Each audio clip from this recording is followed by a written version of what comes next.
भारत के बहुत सारे गाँवों के अलग अलग रंग हैं। हर एक रंग की अपनी एक कहानी है, अपनी एक दास्तां है। आज हम यूपी के ललितपुर जिला मुख्यालय से करीब 35 किलोमीटर दूर बरधा ब्लॉक के सहपुरा गांव में आए हैं।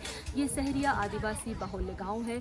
यहाँ पे करीब 40-50 महिलाएं बहुत कम उम्र में विधवा हो गई थी, जिसकी वजह थी उनके जो पति हैं वो बचपन से ही खदानों में काम करना शुरू कर देते हैं जब वो 8-10 साल की उम्र में होते हैं, और वो तब तक खदानों में काम करते रहते हैं जब तक कि वो मर नहीं जाते या उनकी मौत नहीं हो जाती है।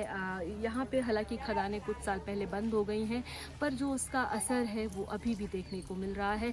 हमारे साथ यहाँ की कुछ महिलाएं बैठी हैं, हम इनसे बात करते हैं और समझने की कोशिश करते हैं कि एक छोटा सा गांव जहाँ बहुत ज़्यादा आबादी नहीं है, वहाँ पे 40-50 महिलाओं का विधवा होना और बिना किसी सरकारी सुविधा से वंचित रहकर अपना जीवन यापन करना कितना चुनौतीपूर्ण और कितना संघर्षपूर्ण है। तो आइए हम इन्हीं से बात करते हैं। तो चाची, आपका नाम क्या है? पूनम। हाँ, बताइए थोड़ा, कैसे आपके पति की डेथ हुई और क्या अभी चल रहा है जीवन में? तो जी हमने जी तो बता रही कि बचपना से उनके माँ पिता ने छोटे से काम कराया करते हैं, मंजूरी नहीं होती तो पत्थर का काम कर करके बीमार पड़ गए। बीमार पड़ गए तो हम रोजगार करने के लिए जाते हैं, बहुत छोटे छोटे बाल बच्चे छोड़ जाते थे घर। 20-25 का कबार 50 का भया तो ले आए, दवा दारू कराई, उससे अच्छी कर पाते हैं। पैसा होते तो हम और हॉस्पिटल दिखाते, जितना हम पर बचती बनी तो हमने किया था, लेकिन नहीं बचा पाए हैं। ऐसे हमारे देरानी ने करा कि बील पत्ती तोड़ के ले आई, सुखाया, बेचने गई, उतना हो गया तो दवाई होगी, नहीं होगी तो खत्म हो गई। अपने बाल बच्चे छोड़ गए तो अपनी मंजूरी मेहनत मजूरी कर रहे, पाल रहे, पोषण कर रहे। अब पढ़ाने के लिए कितने से पढ़ा, जब पैसे होंगे तो जब पढ़ा पाएंगे, पैसे ही नहीं है बगल में तो क्या पढ़ा पाएंगे।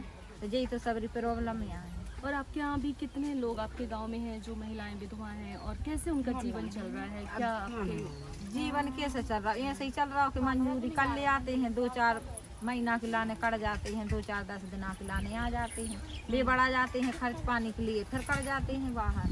जो तुम चाहे से अपना में घर पर रह ही नहीं पा रहे, चाहे मजदूरी होती तो मजदूरी करते, और क्या है, बाहर ही बाहर बने रहते हैं। अब बीमार घर में पड़ जाता है तो टाठी गड़ई धर के हो जी के घर में से लगा लेते हैं, नहीं डरे रहते हैं। यही प्रॉब्लम है। तो आप लोगों को क्या विधवा पेंशन वगैरह कुछ नहीं बंदी? कुछ नहीं बंदी। साल 2 साल हमें हो गई, ये 23 साल 23 साल 2 साल हो गए किसी की विधवा नहीं। अच्छा जी, अभी आपके पति बीमार है ना? थोड़ा बताइए। अभी दवाई करा रहे ललितपुर से। तो क्या दिक्कत है उनको अभी? खांसी उठती है, बुखार चढ़ जाता है, फिर एक्सरा में एक्सरा उतरे से फिर मन से दवाई करा रही। मोड़ी मोड़ा बाहर डरे जब भी मन से काम कर रहे हैं। खेती किसानी है, तनक तनक हुआ पट गया है, बागान है, रख दई जब दवाई करा इलाज करा रहे नहीं हो तो पड़े हैं। अब हम लोग किधर जाएं मेलाएं? जो सुविधाएं हैं घर में से, जो अब मेला अपने बुजुर्ग के लाने तो जान भी गाने धर सकती हैं, जब नौने कर पाते हैं, लेकिन नहीं कर पाते हैं। ऐसे दवाई हो रही कि फ्री दवाई, कछु फ्री दवाई नहीं हो रही, जब कमा के लगा पा रहे जी हम तो वो भी खदान में काम करते थे? सब करते। कितने साल काम किया उन्होंने? 30-35 साल 30-35 साल का काम। तबीयत खराब है, पानी बैठे दवाई। तो चाची, यहाँ पे रोजगार के कोई साधन नहीं है? हाँ, कुछ नहीं है। तो आप लोग कैसे अपना भरण पोषण करते हैं? अब क्या नहीं रहे के बाहर निकल जाते हैं, जंगल में जो कछु है लकड़ियाँ फाट, जो कोई बन रहा है लकड़ियाँ फाट ढूंढ ले आते हैं, बिल पर माने कछु बेच करके बेकार रही रोजगार। और जी के घर में ज्यादा परिवार है तो वो तो बाहर निकल जाता है, जब वो तैसे करके ला पाता है, जब वो रोजगार चला पाता। हाँ। तो साथियों, ये भी अपने भारत का एक हिस्सा है, भारत के गांव की तस्वीर है, जहां पे अगर हम यहाँ के 2-3 गांव की बात करें तो यहाँ पे 100 से ज़्यादा महिलाएं विधवाएं हैं जो पिछले कई साल से अपने रोज़गार के लिए, अपने बच्चों के भरण पोषण के लिए संघर्ष कर रही हैं।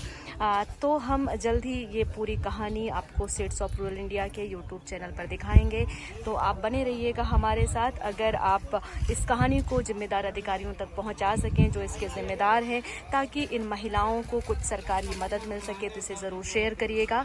जल्दी ये विस्तृत रिपोर्ट आप सीड्स ऑफ रूरल इंडिया पे देखेंगे। धन्यवाद।